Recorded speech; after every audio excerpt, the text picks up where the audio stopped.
শৃংখল চলিহা এতিয়া অসমত খিলঞ্জীয়া লোকৰ ওপৰত আক্ৰমণ চলা বুলি এটা অভিযোগ উত্থাপন হৈছে, বিশেষকৈ গুৱাহাটী মহানগৰীত হয় বা বিশেষ সম্প্ৰদায়ৰ লোকে এজন খিলঞ্জীয়া অসমীয়া লোকক আক্ৰমণ কৰাক লৈ পিনি বিভিন্ন ধৰণৰ বাতৰি প্ৰকাশ হৈছে, প্ৰতিক্ৰিয়াৰ সৃষ্টি হৈছে। আপুনি কি ক'ব এই সন্দৰ্ভত? আমি স্পষ্ট কথা, আমি ইয়াত বিহাৰী মাৰ খাবলৈ আমি অসমত জীয়াই থকা নাই। আৰু ব্যৱস্থাটো ল'ব লাগিছিলে চৰকাৰে। ইমান দেৰি যিজন অভিযুক্তজনে অলপ আগত সামাজিক মাধ্যমত লাইভ দি তেওঁ স্পষ্টীকৰণ দি আছে, কিন্তু অসম পুলিচে বিচাৰি পোৱা নাই। যদি এইটো ঘটনাকে যদি আমি কৰিলোহেঁতেন, আমি যদি এজন বিহাৰী মানুহৰ গাত হাত উঠালোহেঁতেন, আমাক ইমান দেৰি অসম পুলিচে চোচৰাই নি জেলত, শিৱসাগৰ জেলত, যোৰহাটৰ লোৱা হ'লে যোৰহাট জেলত, ডিব্ৰুগড় লোৱা হ'লে ডিব্ৰুগড় জেলত ভৰালেহেঁতেন। এতিয়া কথাটো হৈছে জাতি মাতি ভেটিৰ কথা কৈ 100-200 আসন পোৱাৰ পিছত আমাৰ ওপৰত কোনোবা বিহাৰৰ মানুহে বৰমতা দেখুৱাব, এই কথা বতৰাবোৰ সহ্য কৰা নহ'ব। আৰু প্ৰত্যেকটো ক্ৰিয়াৰ প্ৰতিক্ৰিয়া আছে, প্ৰতিক্ৰিয়া দিব অসমৰ থলগিৰি মানুহে, অসমৰ খিলঞ্জীয়া ভূমিপুত্ৰ মানুহে প্ৰতিক্ৰিয়া দিব। আৰু আমি আগতেই কৈ থৈছোঁ, আক্ৰমণ হ'লে প্ৰত্যাক্ৰমণ হ'ব। কাৰণ আমি কাবাৰ দালাল হৈ, আমি কাবাৰ ওপৰত নিৰ্ভৰ কৰি জীয়াই থকা জাতি নহয়। আৰু সেইবাবে এই যিটো ঘটনা ঘটিলে, আজি ফ্লাইঅভাৰ হৈছে গুৱাহাটীত, আজি গুৱাহাটীৰ ৰাস্তা পদূলি বহল হৈছে, কিন্তু মোৰ প্ৰশ্নটো হিমন্ত বিশ্ব শৰ্মালে যে আমি ক'ত খোজকাঢ়িম? আমি খোজকাঢ়িম ক'ত? যদি আৰ্যনগৰত অসমীয়া মানুহ এটাই খোজকাঢ়িব নোৱাৰে, তাত প্ৰতিবাদ কৰিব নোৱাৰে গণতান্ত্ৰিক দেশত, আৰু প্ৰতিবাদ কৰিলে যদি অসমীয়া গৌবেগ ধ্বনি দিয়ে, এই কথা বতৰাবোৰৰ বিৰুদ্ধে এখন সংগ্ৰাম হ'ব। কিন্তু শৃংখল চলিহা এটা কথা ঠিক যে কিছুদিনৰ পূৰ্বে কাৰ্বি আংলঙতো অনুৰূপ ঘটনা সংঘটিত হৈছিল। কাৰ্বিসকলক গৌবেগ ধ্বনি দিয়া হৈছিল বিশেষ ঘটনা পৰিক্ৰমাত পাকচক্ৰত পৰি। কিন্তু এই ধৰণে সংঘাতে আমাৰ জাতিটোক আগুৱাই নিব বুলি ভাবেনে? এই ধৰণৰ যিটো ধৰণৰ সংঘাত হৈছে, অসমীয়া বিহাৰীৰ মাজত সংঘাত, অসমীয়া বেলেগ লোক জনগোষ্ঠী বা জাতি জনগোষ্ঠীৰ মাজত সংঘাত, এই ধৰণৰ সংঘাতে জানো আমাৰ জাতিটোক সমৃদ্ধ কৰিব? নহয় দাদা, আপুনি যদি চাই, প্ৰথম যেতিয়াই আক্ৰমণবোৰ হৈছে আমাৰ ওপৰতহে হৈছে। আমি কাৰো ওপৰত, ইয়াত খিলঞ্জীয়া মানুহে কাৰো ওপৰত আক্ৰমণ নাই কৰা। খিলঞ্জীয়া মানুহৰ ওপৰত আক্ৰমণ হোৱাৰ পিছত আমাৰ প্ৰতিক্ৰিয়াহে হৈছে। কিন্তু বাৰে বাৰে আমি মাৰ খাই থাকিম নেকি? কথা বতৰাবোৰ তাত আমাৰ ভৱিষ্যত প্ৰজন্ম ক'ত খোজকাঢ়িব? আৰু অনাগত দিনত এইবিলাকৰ বিৰুদ্ধে এখন যুদ্ধ হ'ব লাগিব। যুদ্ধ নহ'লে জাতি জীয়াই নাথাকে। আৰু আমাৰ পিঠি বহল কৰি দিম বুলি ইয়াত ক'ব পৰা হৈছে, তেন্তে সিহঁতৰ পৃথিৱীকেইটা বহল কৰাত ক'ত কাৰ কি আপত্তি আছে? মোক সেইটো লাগে। নিয়মমতে ইমান দেৰি হিমন্ত বিশ্ব শৰ্মা চৰকাৰে সেই মানুহজনক এৰেষ্ট কৰি গুৱাহাটী জেলত ৰাখিব পাৰিব লাগিছিলে। এতিয়া এজন আৰক্ষী মন্তব্য পাইছোঁ যে তেওঁ দায়হৰা মন্তব্য দিছে, এইটো বোলে চান্দা কেছ। কোনো ধৰণৰ চান্দাৰ লগত এইটো কথা নাই। তেওঁ গৈ প্ৰতিবাদ কৰিছিলে এজন ব্যৱসায়ীৰ বিৰুদ্ধে, তাৰপিছত গোটেই মানুহখিনি ওলাই আহি কৈছে অসমীয়া গৌবেগ। আমি দেখি আছোঁ, স্বচক্ষে আমি দেখি আছোঁ। আৰু এটা কথা স্পষ্ট, যদি এৰেষ্ট নকৰে বিজয় গুপ্তাৰ ঘৰ ঘেৰাও কৰা হ'ব আৰু তীব্ৰ প্ৰতিবাদী কাৰ্যসূচী লোৱা হ'ব।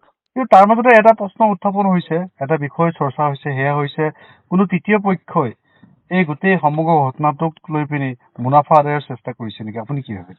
চাওক, এতিয়া ৰাজনৈতিক বাতাবৰণ নাই। ইলেকশ্যন 2031 আছে। কোনোবাই ৰাজনৈতিক লাভ উঠাবলৈ যে এইবোৰ কাম কৰিছে বুলি কৈছে, সেই কথাটো আমাৰ মনে নধৰে। ইতিমধ্যে গুৱাহাটীক ছিংগাপুৰ বনাম বুলি কোৱা বিজয় গুপ্তা, তেওঁ এটা স্পষ্টীকৰণ নাই। তেওঁ সেই মানুহজনৰ পক্ষত থিয় হৈ কথা কোৱাৰ দৰে আমাৰ সন্দেহ হৈছে। আৰু বিজয় গুপ্তাৰ স্পষ্টীকৰণ লাগিব। আৰু তেওঁ MLA হোৱা 1 মাহ হৈছেহে, 1 মাহতে এইটো ঘটনা তেওঁৰ সমষ্টিত। এতিয়া এইবিলাকৰ বিৰুদ্ধে প্ৰতিবাদ হ'ব। কোনোবা MLA হ'ব আৰু আমাক আহি পেলাই মাৰিব, এই কথা বতৰাবোৰ সহ্য কৰা নহ'ব। বিভিন্ন সময়ত বিভিন্ন এনেকুৱা ধৰণৰ ঘটনা সংঘটিত হয়। পূৰ্বতো আমাৰ অসমত এনেকুৱা ইতিহাস আছে, বিহাৰী লোকসকলক লক্ষ্য কৰি লোৱা হৈছিল, যিবিলাকে কোনো ধৰণৰ সমস্যা সমাধান নকৰিলে বৰঞ্চ এটা অপ্ৰীতিকৰ পৰিস্থিতি, এটা পৰিৱেশ সৃষ্টি কৰিলে। আজিৰ তাৰিখতো এই ঘটনাবিলাকে আমাৰ মাজত থকা সম্প্ৰীতিৰ যিটো বাতাবৰণ, সেই বাতাবৰণ বিনষ্ট কৰিব বুলি আপোনালোকে নাভাবেনে? সম্প্ৰীতি সদায় বিনষ্ট কৰিছে বহিৰাগত মানুহখিনিয়ে। অসমৰ খিলঞ্জীয়া থলগিৰি ভূমিপুত্ৰ মানুহে আজিলৈকে কোনো ধৰণৰ এনেকুৱা কাম কৰা নাই। আৰু আজি যদি আমি প্ৰত্যেকজন বহিৰাগত মানুহক আমি আঁকোৱালি লৈছোঁ কাৰণে ইয়াত থাকিব পাৰিছে, কিন্তু সদায় আমাৰ মানে সৰলতাটোক তেওঁলোকে যদি দুৰ্বলতা বুলি ভাবি থাকে, এই কথা বতৰাবোৰ ভুল আছে। আৰু দেখা পোৱা গৈছে চৰ্চা হৈছে, বিভিন্ন মাধ্যমত চৰ্চা হৈছে, ময়ো সেইকাৰণে আপোনাক সুধিছো যে যিজনৰ বিৰুদ্ধে অভিযোগ উঠিছে, গোটেই সমগ্ৰ কৰ্মকাণ্ডটো নেতৃত্ব লোৱা বুলি অভিযোগ উঠিছে, তেওঁ এজন বিজেপি কৰ্মকৰ্তা বুলি অভিযোগ উঠিছে। তেওঁ বিজেপি কৰ্মকৰ্তা, তেখেতৰ বিজেপি ডাঙৰ ডাঙৰ মিনিষ্টাৰৰ লগত সেইদিনা শপত গ্ৰহণ কৰা 3জনৰ লগত তেখেতৰ ফটো ওলাইছে সামাজিক মাধ্যমত, আৰু তেখেত বিজেপি কৰ্মী হয়, আৰু সেইটো ৰাজ্যিক বিজেপি স্পষ্টীকৰণ দিয়ক আৰু তেখেতক এৰেষ্ট কৰক। আকৌ ইলেকশ্যনৰ আগে আগে জাতি মাতি ভেটি বুলি ক'লেতো নহ'ব। এতিয়া শৃংখল চলিয়া শেষ কথা কি, এই বিষয়টো সন্দৰ্ভত শেষ কথা কি?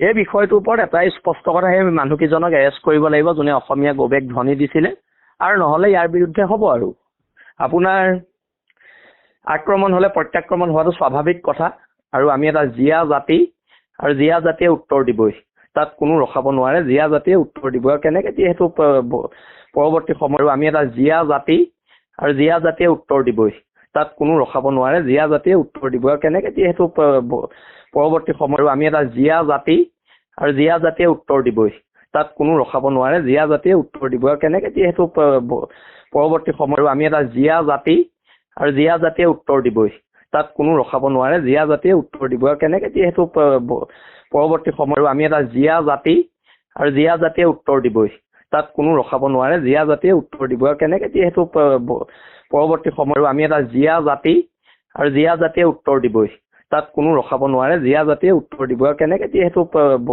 পৰৱৰ্তী সময়ত আমি এটা জীয়া জাতি, আৰু জীয়া জাতিয়ে উত্তৰ দিবই, তাত কোনো ৰখাব নোৱাৰে, জীয়া জাতিয়ে উত্তৰ দিব। আৰু কেনেকৈ যিহেতু পৰৱৰ্তী সময়ত আমি এটা জীয়া জাতি, আৰু জীয়া জাতিয়ে উত্তৰ দিবই, তাত কোনো ৰখাব নোৱাৰে, জীয়া জাতিয়ে উত্তৰ দিব। আৰু কেনেকৈ যিহেতু পৰৱৰ্তী সময়ত আমি এটা জীয়া জাতি, আৰু জীয়া জাতিয়ে উত্তৰ দিব।